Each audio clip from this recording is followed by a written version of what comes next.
नरोत्तम मिश्रा जी को सुना आपने, कह रहे हैं आशुतोष तिवारी में उनका टिकट काटने की क्षमता नहीं है और जिन लोगों ने टिकट काटा है उन तक कार्यकर्ताओं की पहुंच नहीं है। बीजेपी लगातार कहती रही है कि हमारा कार्यकर्ता देवतुल्य है और उसकी पहुंच ऊपर तक है, वही सब कुछ तय करता है। प्रधानमंत्री भी खुद को कार्यकर्ता बताते हैं। लेकिन अब इस बड़ा सवाल खड़ा हो गया, टिकट किसने काटा और कार्यकर्ताओं की ये हालत हो गई पार्टी में।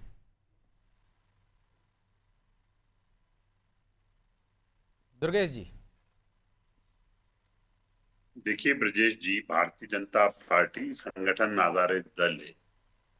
और आज जो माननीय डॉक्टर नरोत्तम मिश्रा जी ने अपनी बात में कहा है कि उन्होंने स्पष्ट रूप से कहा है कि कोई टिकट काटता नहीं है। पार्टी पार्टी जिस कार्यकर्ता को मौका देती है वो कार्यकर्ता जनता के बीच में जाकर 24x7 365 दिन 5 साल जनता की सेवा करने का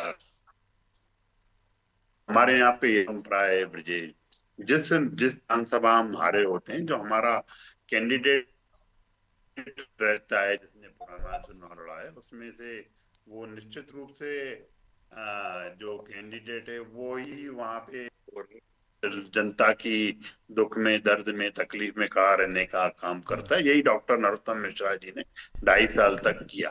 वो वहां से 3 बार लड़े और वो निश्चित रूप से पूरी ताकत के साथ कार्यकर्ताओं के साथ खड़े हैं। रही बात टिकट काटने की, तो कोई बात ही नहीं है उसमें। जैसा नेताजी ने कहा कि टिकट तो ऊपर वाले जहाँ से हमारा प्रदेश का संगठन और केंद्रीय संगठन ये तय करता है कि किस कार्यकर्ता को क्या दायित्व देना चाहिए। और वही इसमें हुआ का हमारे नेतृत्व ने तय किया आशुतोष तिवारी जी वहां लड़ेंगे, तो निश्चित रूप से आज हम सब उनके साथ पूरी ताकत के साथ खड़े। आज आप देखिए मतलब कितने उनका कयास इशारा लगाए किसी जा व्यक्ति रहे पर थे नहीं था, मीडिया। संगठन पर था, ऐसा कहना चाह रहे हैं आप। न तो व्यक्ति पर उनका इशारा था, न संगठन था। जो होता है हमारे यहाँ सभी मिलकर आपस में सामूहिक निर्णय करते हैं। उस निर्णय में डॉक्टर नरोत्तम मिश्रा जी नहीं फिट बैठे हो। जो आशुतोष जी को लगा, पार्टी हमेशा नए कार्यकर्ताओं को मौका देने का काम करती है। और माननीय नरोत्तम जी ने खुद स्पष्ट आके मीडिया के समक्ष इन सब बातों को कहा है। रही बात बड़ा भोला निधि सा जवाब पटेरिया लग की, तो रहा है। उन्होंने दरअसल दूसरा एक और सवाल है मेरा कि एसपी के बारे जी में ऐसी भाषा क्यों, सरकार आपकी, यदि आपके लोग वहां पे गदर करेंगे तो पुलिस को कार्रवाई नहीं करनी चाहिए क्या? फिर उनको धमकाने चमकाने की देखिए जरूरत उन्होंने क्या है? नहीं नहीं, कहीं धमकाने चमकाने का बात नहीं है। उन्होंने स्पष्ट रूप से इस बात को कहा है कि जो कार्यकर्ता हैं वो पार्टी के, भारतीय जनता पार्टी के कार्यकर्ता हैं और उन पर ये सब चीजें नहीं होनी चाहिए थी। अगर रास्ता हटाने की, कार्यालय पे काय के लिए आंसू गैस के गोले छोड़ो, उन्होंने तो यही बोला ना।